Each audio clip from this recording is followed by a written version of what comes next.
SCP-435, Object Class, Keter. SCP-435-1 is a Type 3 iron meteorite, weighing approximately kilograms, showing significant weathering. Spectroscopic and chemical analysis shows a composition over 99% iron, which at normal densities can only account for % of the measured weight. Age is indeterminate, but analysis of weathering suggests it has been exposed to atmosphere for at least years. SCP-435-2 is an irregularly shaped object that currently has approximate dimensions of 15 meters by 12 meters by 48 meters. -2 appears somewhat blurred in the visible spectrum, but computer-enhanced imagery in various spectra has shown a complex structure showing a threefold symmetry along the longitudinal axis. Extending from the axis are long tube-like structures that share characteristics both with biological organisms, in particular cephalopods of the order Theta, and with mathematical models of higher-order fractals. These structures show undulating movements even when -2 is stationary. -2 does not appear to have mass or inertia and appears only to be visible due to refraction of light passing through it and because of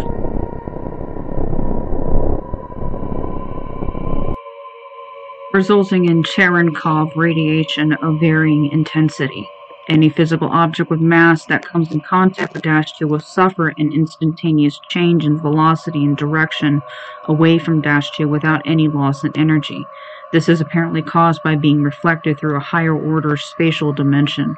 If the affected mass is in a solid phase, this reflection will cause a change in topology that can result in either an inversion, turning inside out, a reflection, mirroring of all or part of physical structure, or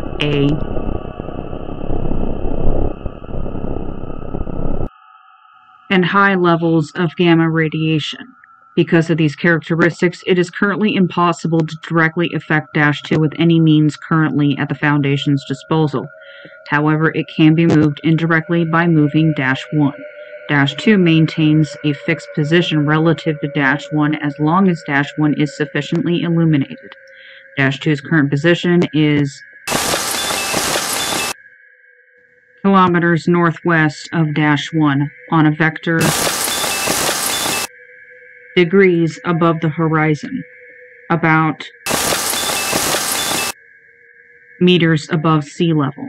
Movements of -1 have caused -2 to move a proportional amount, maintaining a fixed distance and bearing.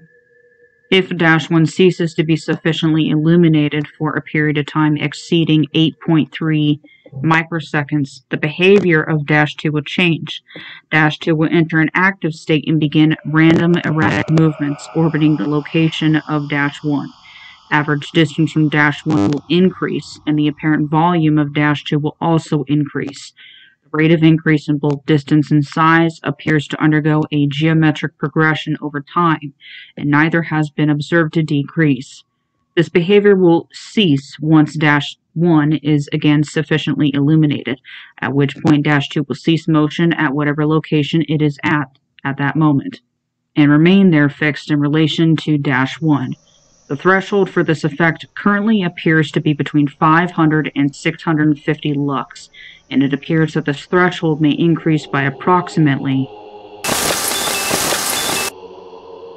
% whenever SCP-435-2 enters an active state.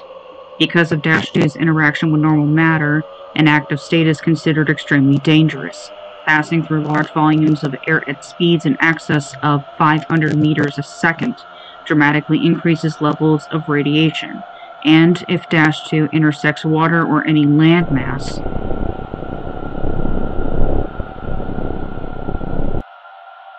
any active state lasting longer than 90 seconds constitutes a potential XK class end-of-the-world scenario and requires the initiation of contingency 435-XK Alpha. Addendum 1. Recovery Notes SCP-435.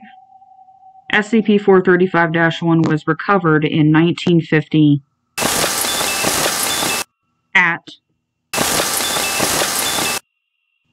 while surveying sites for testing the U.S. Army Corps of Engineers were directed to evacuate the native population from a small island 85 kilometers from the proposed test site. They met heavy resistance from the local population.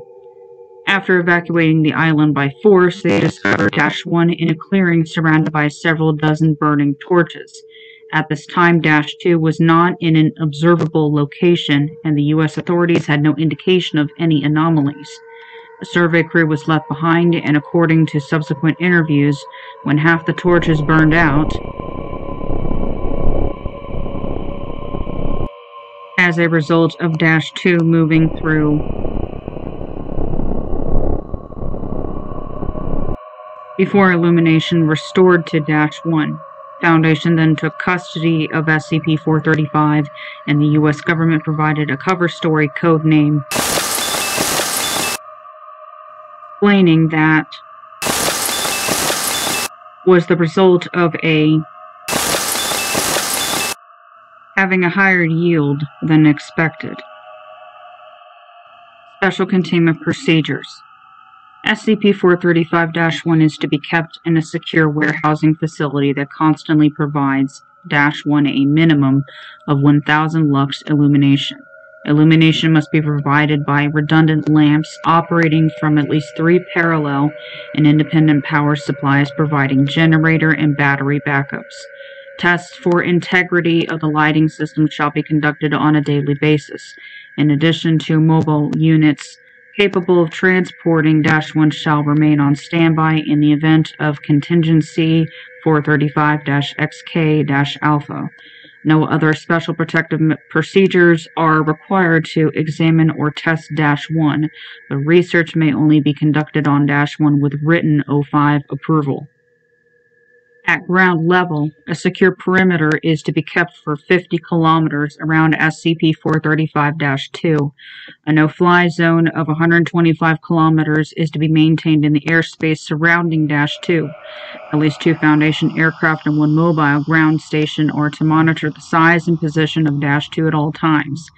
Should monitoring detect any growth of -2 or any motion of -2 relative to -1 for a period in excess of 90 seconds, observation teams are to initiate contingency 435-XK-Alpha. No personnel are to approach within 100 meters of -2, and Foundation security teams are authorized to take any action to prevent such contact.